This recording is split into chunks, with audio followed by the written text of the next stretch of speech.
Welcome to Chapter 8, Part 2. Now that we've named double bonds and we've gotten kind of an introduction to this chapter, let's go ahead and talk about some actual reactions that we're going to look at. As we get into it, there's a little bit of an overview here about addition versus elimination.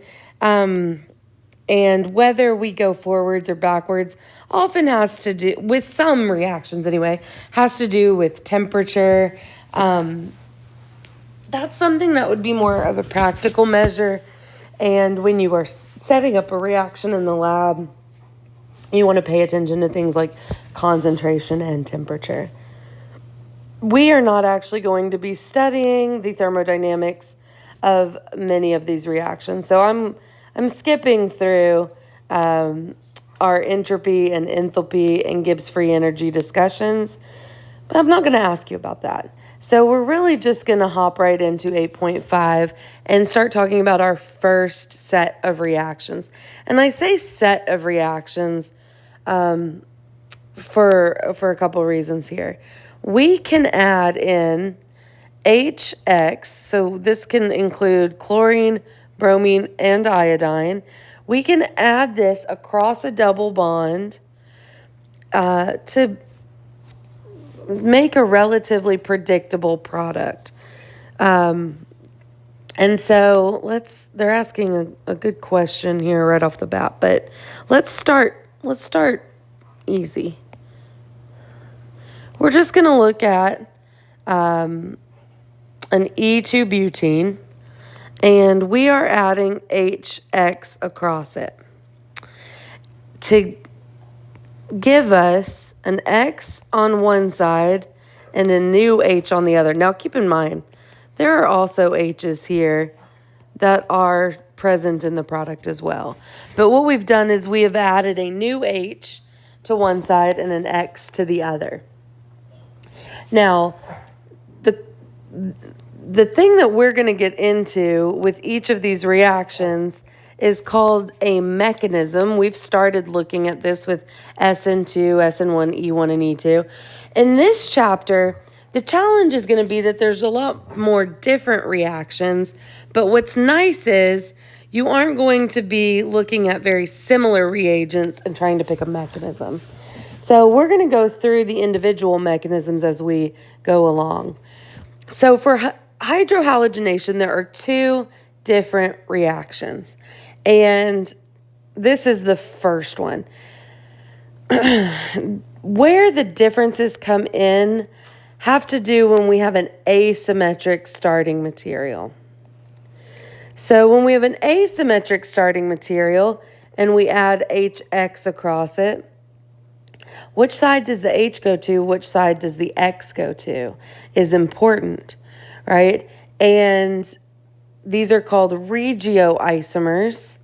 And as it turns out, with this reaction with just HX, so just hydrochloric, hydrobromic, or hydroiodic acid, the halogen winds up going to the more substituted side, and the hydrogen goes to the less substituted side.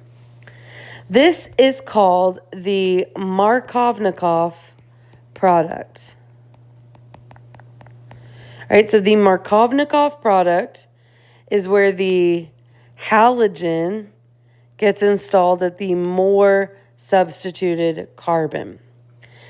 And so we're going to use the mechanism to help us understand why this happens. So let's go in and we're going to put in the mechanistic detail. Mechanism. Ooh, I'm having trouble with the M. Mechanism. There we go. We start off with our double bond. Our double bond is going to be acting as a base. Remember, there is a lot of electron density around that double bond. So we're going to see all of that electron density being attracted to that proton. Right? So we're going to get a proton transfer to the double bond. And so then where is it going to add? Well, what is going to happen is we're going to make a carbocation. So think about what you learned in chapter 5, 6, 7.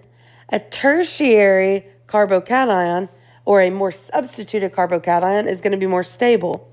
So the H goes to the side with more H's because it produces the more stable carbocation. Now remember, there was already an H there, so now there are two. From there, the halide ion then acts as a nucleophile and attacks your electrophilic carbocation. And there is the final product. So we get X here. We still have that. And there are two H's on the other side. Okay, so it's a fairly simple mechanism, proton transfer followed by nucleophilic attack. It gives you a product based on which intermediate is more stable. Let me let you in on a little secret here. It's not a good secret. Organic chemists are control freaks, right? We want to be able to control which atom is attached to which other atom, in what order, and in what orientation in space. And so if you tell me there's a reaction that installs a halogen on the more substituted carbon, my next question is, but what if I want to put it on the less substituted carbon? Well, we have a way to do that. So let's see, I'm going to keep using the same example. If I want the Markovnikov product, I know I'm going to use HX. If I want the anti-Markovnikov product, all right, so I'm going to put the X on the less substituted side. So Markovnikov versus anti-Markovnikov.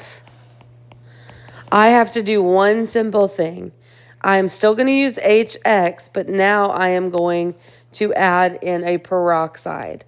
So ROOR is a very general peroxide. A peroxide has an OO bond in the middle of it somewhere.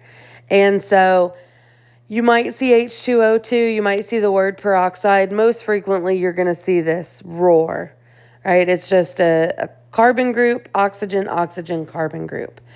And so we're not going to look at the mechanism on this one yet. The mechanism is in chapter 10.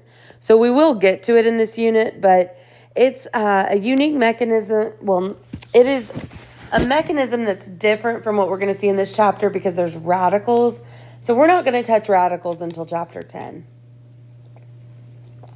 Some reactions that we learn, I'm going to expect you to know the mechanism, and some reactions that we learn, I won't. So it's up to you to listen and pay attention.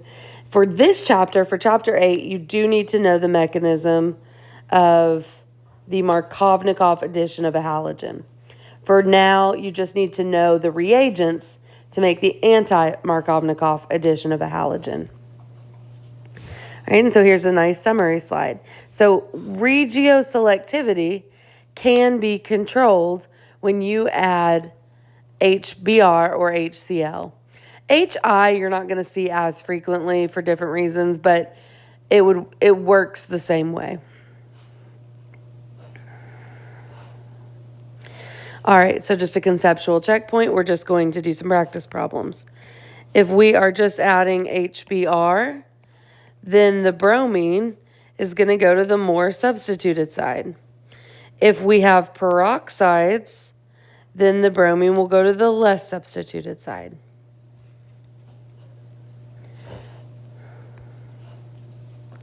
The mechanism we've gone through, but you also have it.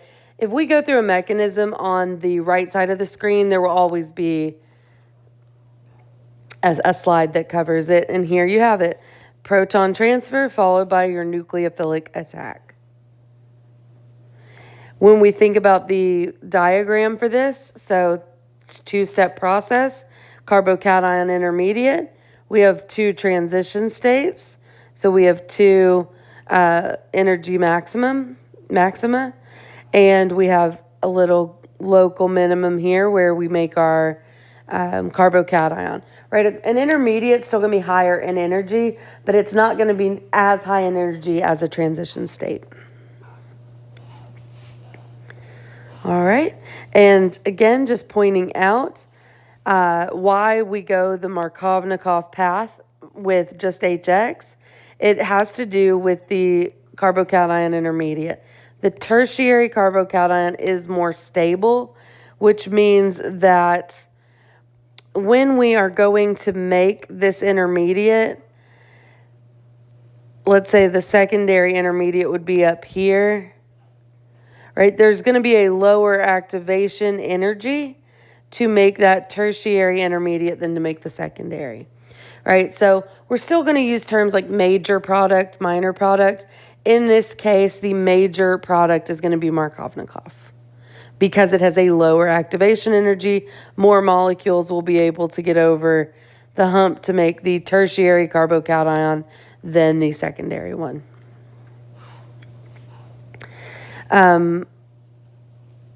When you get a chiral center, so that's the regeochemistry. So for a lot of our reactions in this chapter, we're talking about regeochemistry, so which side of the double bond, and then stereochemistry can also be a factor.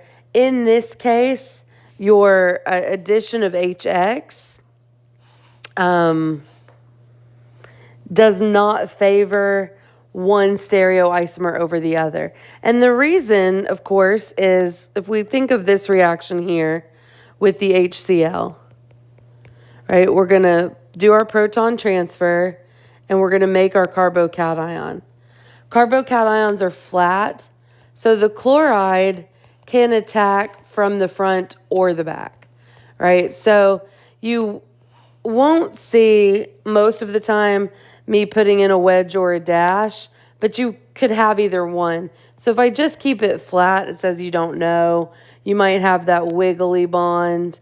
Pay attention in your homework. If it asks for both enantiomers, then you need to draw the wedge and the dash. Right, and you can see here, flat, that carbocation is flat. Your halide could attack from either the front or the back. Now, anytime that we have a carbocation intermediate, and we saw this in chapter 7 with our E1 and SN1, rearrangements are possible. Right, so if you make a carbocation intermediate, a rearrangement is possible to make a more stable carbocation. I don't try to trick you with these, but I would expect you to be able to explain why when I add HBr to this compound, why I might get this product. Right, because typically the H goes to one side of the double bond, the bromine goes to the other. In this case, bromine is on a carbon that wasn't even involved in the double bond. And so if I go through the mechanism, I can see why that is. I create a secondary carbocation here because it is more stable than primary, but because it is right next door to this carbon here, where if a hydride shifts over, I can make a more stable tertiary carbocation. It will, right? Rearrangements only happen to make things more stable. And so in this case, it does make it more stable. So the hydride shift happens quickly. The bromide attacks at the more stable tertiary position and makes a product. So you get a proton transfer followed by a rearrangement, and then your nucleophilic attack. So any carbocation that is potentially able to rearrange to something more stable may do that. And so it can make certain products a little harder to make, but in this case, you just have to be prepared for it. Right? When carbocation rearrangements can occur, they do occur. So you see here the major product actually winds up being the rearrangement product. because rearrangements happen very quickly. All right, so those are your two reactions for adding HX. You can put the halogen on the more substituted side. You can put it on the less substituted side. In the next video, we're going to go over adding water across the double bond.